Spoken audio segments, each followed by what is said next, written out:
di Cirebon ya, kebetulan saya dari Cirebon sana. Kenapa kita tidak ikut? Karena ini kan sudah, kalau kita bicara yuridisnya, mohon maaf, jadi kita sama-sama tahu polisi menetapkan tersangka itu tentunya dengan 2 alat bukti. Nah, ini kan menjadi kejanggalan memang. Kenapa ditetapkan tersangka tapi orangnya nggak tahu? Ini kan yang lagi viral itu, kok orang ditetapkan tersangka kok nggak tahu siapa orangnya. Ada namanya tapi tidak ada orangnya. Jadi itu hal yang mustahil sebenarnya.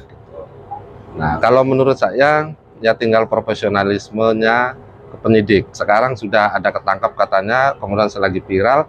Sekarang tinggal profesionalnya teman-teman yang pengacaranya ini. Teman-teman pengacara silakan aja buktikan bahwa apa yang dituduhkan, apa yang kemudian disampaikan oleh penyidik itu tidak benar. Saya rasa itu. Ini perlu kesigapan, kecerdasan teman-teman yang ngawal kasus ini. Saya rasa itu. Ada kemungkinan salah tangkap itu atau gimana? Ya, kan itu hal yang biasa. Kalau menurut saya di dunia hukum itu hal yang biasa. Makanya tadi saya katakan tergantung dari teman-teman pengacara yang mengawal ini, yang ada di sana, bisa nggak membuktikan bahwa itu salah tangkap. Kan hukum kan tidak karena persepsi ya, tapi karena fakta. Makanya silakan aja.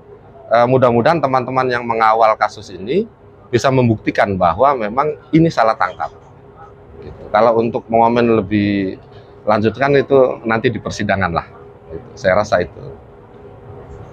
Ini kan juga ada sangka bang yang mungkin dia ngakunya dia bukan pelaku, tapi dia udah terhukum dan dia sudah bebas, tapi dia masih belum mengakui gitu kan. Artinya ada keraguan juga loh dari masyarakat terhadap polisi sekarang. Ya itu tadi, makanya kalau kita sama-sama tahu juga lah, kalau kemudian seorang tersangka atau seorang kemudian yang diduga itu untuk mengelak itu kan sah-sah saja.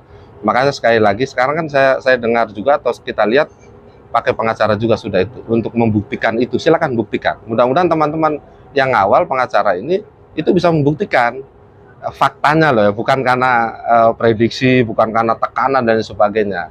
Saya rasa itu ini perlu pembuktian lah faktanya. Betul nggak pada saat itu kemudian ditangkap salah gitu kan? Berarti kan rentetannya panjang dong itu. Di situ ada penyidik, ada jaksa penuntut umum, ada majelis hakim yang memang akan kena imbasnya semua kan seperti itu. Oke Pak, itu kan 5 tersangka mengatakan tidak mengenal si Peggy dan hanya 1 yang katanya mengenal si Peggy. Menurut Bapak itu seperti apa? Ya, itu tadi mungkin sama dasarnya bahwa memang kalau orang mengatakan itu fakta baru lah ya. Nah sekarang tinggal ini, kalau saya nanti ngomong terlalu banyak nanti takut teman-teman yang nangani maksudnya pengacaranya nanti takut wah ini gimana gitu. Saya rasa teman-teman yang nangani kasus ini sudah luar biasa lah, mudah-mudahan bisa membuktikan tadi apa yang dituduhkan. Oke Pak, ini suatu kinerja yang buruk misalnya buat kepolisian ini bisa memproses bisa 2 kali 3 kali salah tangkap, itu menurut Bapak gimana melihat itu? Ya itu ya, kalau saya bicara kemudian yuridis, tadi saya katakan di awal bahwa tidak mungkin teman-teman penyidik itu kemudian menetapkan tersangka kalau tidak 2 alat bukti. Ini tersangka DPO, tapi kok nggak tahu. Jadi ya saya rasa itu tidak profesional sama sekali, dan ini kita harapkan jangan terjadi lagi lah, kasihan kan gitu. Artinya terlalu terburu-buru gitu ya, sudah untuk menetapkan tersangka gitu ya, seperti itu kan? Ya tidak juga dong. Kan seseorang bisa dikatakan tersangka atau menjadi tersangka itu dengan 2 alat bukti. Nggak mungkin dong kalau alat bukti nggak ada kemudian ditetapkan tersangka. Saya rasa bukan keterburuan, tapi ini adalah kekeliruan ya. Kalau memang 2 alat buktinya belum dapat, tapi sudah ditetapkan jadi tersangka, ini yang menjadi mungkin tadi yang disampaikan bahwa memang kok menimbulkan tidak kepercayaan. Karena sama-sama tahu lah kita bahwa orang tersangka itu berarti sudah 2 alat bukti. Lah ini gambarnya nggak ada kemudian disebut tersangka, kan lucu juga gitu kan. Pak, artinya ini suatu kan sempat satu tersangka sempat dinyatakan bersalah dan ternyata dia itu tidak bersalah. Nah dalam hukum itu sebenarnya itu pelanggaran HAM juga nggak sih untuk menetapkan seseorang yang bukan dia tersangka tetapi tersangka gitu. Artinya kalau menurut Bapak nih sebagai praktisi hukum melihat ini ada pelanggaran HAM nggak sih Pak sebenarnya? Ya, tadi sama ya, mungkin jawaban saya sama. Jadi dibuktikan dulu bahwa apa yang disampaikan oleh yang sekarang sudah keluar ya dari diputus kemarin, dibuktikan dulu bahwa memang dia tidak bersalah. Tidak bersalah karena ada aturannya juga. Kalau sampai itu terjadi, ya mohon maaf, ini kan rentetannya kemana-mana. Ini udah menyangkut nasib orang kan, kasihan. Oke, Jadi Pak. dibuktikan dulu lah. Oke Pak, sebagai seorang praktisi hukum bisa dikatakan ada motif apa sih di balik kasus Vina ini Pak? Nah, iya. Ya kalau saya sih fenomena ini biasa terjadi di dunia hukum. Ya, kalau kita nanti berangan-angan repot nanti kan. Yang jelas pengacaranya harus membuktikan apa yang sudah dituduhkan oleh kliennya mereka itu bahwa itu tidak benar.